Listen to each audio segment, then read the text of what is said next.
ಯಾವುದೇ ಒಂದು ಪ್ರಾಡಕ್ಟ್ ತಗೊಂಡ್ರೆ ಅದರ ಅಸಲಿ ಪವರ್ ಇರೋದು ಅದರ ಫಾರ್ಮುಲಾದಲ್ಲಿ ಅಲ್ವಾ.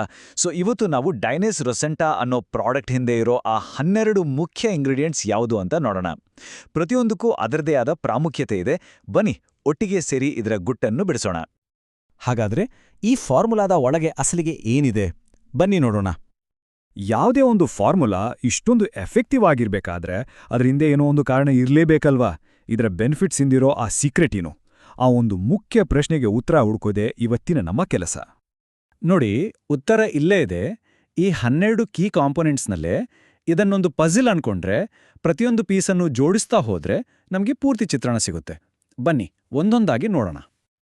ಸರಿ, ನಮ್ಮ ಪಜಲ್ನ ಮೊದಲ ಭಾಗಕ್ಕೆ ಬರೋಣ. ಅದೇ ಬೊಟಾನಿಕಲ್ ಕಲೆಕ್ಷನ್. ಅಂದ್ರೆ ಇದರಲ್ಲಿರೋ ಪ್ರಕೃತಿಯಿಂದ ಬಂದಿರೋ ಸಸ್ಯ ಆಧಾರಿತ ಇಂಗ್ರೀಡಿಯೆಂಟ್ಸ್ ಬಗ್ಗೆ ತಿಳ್ಕೊಳ್ಳೋಣ. ಈ ಗ್ರೂಪ್ನಲ್ಲಿ ಬರೋಬ್ಬರಿ 7 ಸ್ಪೆಷಲ್ ಆದ ಪ್ಲಾಂಟ್ ಬೇಸ್ಡ್ ಇಂಗ್ರೀಡಿಯೆಂಟ್ಸ್ ಇದೆ. ಬಲ್ಗೇರಿಯನ್ ರೋಸ್ ಇರ್ಬೋದು ಅಥವಾ ನಮ್ಮ ಲವಂಗ ಇರ್ಬೋದು.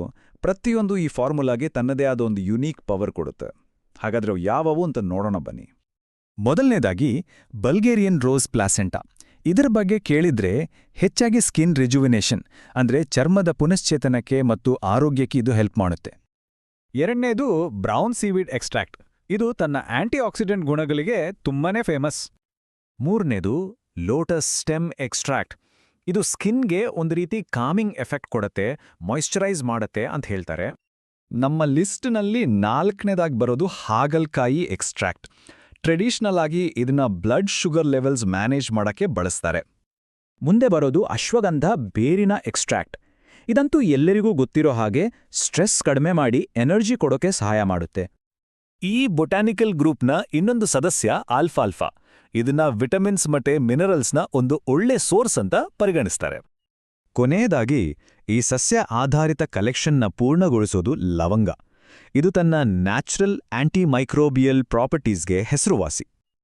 ಸರಿ, ಈಗ ಪ್ಲಾಂಟ್ಸ್ ಪ್ರಪಂಚದಿಂದ ಹೊರಬಂದು ಸ್ವಲ್ಪ ಹೈಟೆಕ್ ಸೈಡ್ ಹೋಗೋಣ. ಇದನ್ನ ಸೆಲ್ಯುಲಾರ್ ಮಷಿನರಿ ಅಂತ ಕರಿಬಹುದು. ಅಂದ್ರೆ ನಮ್ಮ ದೇಹದ ಸೆಲ್ಸ್ ಅಂದ್ರೆ ಕೋಶಗಳ ಲೆವೆಲಲ್ಲಿ ಕೆಲಸ ಮಾಡುವ ಇಂಗ್ರೀಡಿಯೆಂಟ್ಸ್. ಈ ಸೆಕ್ಷನ್ನಲ್ಲಿ ಸೆಲ್ ರಿನ್ಯೂವಲ್ ಟಾರ್ಗೆಟ್ ಮಾಡುವ 3 ಮುಖ್ಯ ಘಟಕಗಳಿವೆ: NMN, ಎನ್ಸೈಮ್ ಮತ್ತೆ ಕೋಎನ್ಸೈಮ್ Q10. ಮೊದಲನೇದಾಗಿ NMN ಅಂದ್ರೆ ನಿಕೋಟಿನಮೈಡ್ ಮೊನೋನ್ಯೂಕ್ಲಿಯೋಟೈಡ್. ಅಬ್ಬಾ, ಹೆಸರು ಸ್ವಲ್ಪ ಕಷ್ಟ ಇದಲ್ವಾ. ಸಿಂಬಲೈ ಹೇಳೋದಾದ್ರೆ ಇದು ನಮ್ಮ ಬಾಡಿಯಲ್ಲಿ ಎನರ್ಜಿ ಪ್ರೊಡಕ್ಷನ್ಗೆ ಮತ್ತೆ ಸೆಲ್ ರಿಪೇರ್ಗೆ ಹೆಲ್ಪ್ ಮಾಡುವ ಒಂದು ಇಂಪಾರ್ಟೆಂಟ್ ಮಾಲಿಕ್ಯೂಲ್. ಎರಡನೇದಾಗಿ ಎನ್ಸೈಮ್. ಎನ್ಸೈಮ್ಗಳು ಅಂದ್ರೆ ನಮ್ಮ ದೇಹದಲ್ಲಿ ಕೆಮಿಕಲ್ ರಿಯಾಕ್ಷನ್ಗಳನ್ನು ಸ್ಪೀಡಪ್ ಮಾಡೋ ಪ್ರೋಟೀನ್ಗಳು. ಡೈಜೆಷನ್ನಿಂದ ಹಿಡಿದು ಎನರ್ಜಿ ಪ್ರೊಡಕ್ಷನ್ವರೆಗೂ ಎಲ್ಲದಕ್ಕೂ ಇವು ಬೇಕೇ ಬೇಕು. ಈ ಸೆಕ್ಷನ್ನ ಕೊನೆಯ ಘಟಕ ಕೋಎನ್ಸೈಮ್ Q10. ಇದು ತುಂಬಾನೇ ಪವರ್ಫುಲ್ ಆಂಟಿ ಆಕ್ಸಿಡೆಂಟ್. ನಮ್ಮ ಸೆಲ್ಸ್ಗೆ ಎನರ್ಜಿ ಸಪ್ಲೈ ಮಾಡೋದ್ರಲ್ಲಿ ಇದರ ಪಾತ್ರ ತುಂಬಾ ದೊಡ್ಡದು. ಸರಿ, ಈಗ ನಮ್ಮ ಕೊನೆಯ ವಿಭಾಗ. ಇದನ್ನ ಫಾರ್ಮುಲಾದ ಅಗತ್ಯ ಅಡಿಪಾಯ ಅಥವಾ ಫೌಂಡೇಶನ್ ಅಂತಾನೆ ಹೇಳ್ಬೋದು. ಯಾಕಂದ್ರೆ ಇವು ನಮ್ಮ ದೇಹಕ್ಕೆ ಬೇಕಾದ ಬೇಸಿಕ್ ಬಿಲ್ಡಿಂಗ್ ಬ್ಲಾಕ್ಸ್ ಥರ ಕೆಲಸ ಮಾಡುತ್ತೆ. ಇಲ್ಲಿ ನೋಡಿ, ಈ ಫಾರ್ಮುಲಾದಲ್ಲಿ 1 ಅಥವಾ 2 ಅಲ್ಲ, ಬರೋಬ್ಬರಿ 11 ಬೇರೆ ಬೇರೆ ಥರದ ವಿಟಮಿನ್ಸ್ಗಳಿವೆ. ಇದು ನಿಜಕ್ಕೂ ಒಂದು ಸ್ಟ್ರಾಂಗ್ ಫೌಂಡೇಶನ್ ಅಲ್ವಾ. ವಿಟಮಿನ್ಸ್ಗಳು ಅಷ್ಟೇ ಅಲ್ಲ, ಅದರ ಜೊತೆಗೆ 15 ಬೇರೆ ಬೇರೆ ಥರದ ಮಿನರಲ್ಸ್ ಕೂಡ ಸೇರಿದೆ. ಸೊ ಈ ವಿಟಮಿನ್ಸ್ ಮತ್ತೆ ಮಿನರಲ್ಸ್ ಸೇರಿ ಈ ಫಾರ್ಮುಲಾಗೆ ಬೇಕಾದ ಒಂದು ಕಂಪ್ಲೀಟ್ ನ್ಯೂಟ್ರಿಷನಲ್ ಸಪೋರ್ಟ್ ಕೊಡುತ್ತೆ.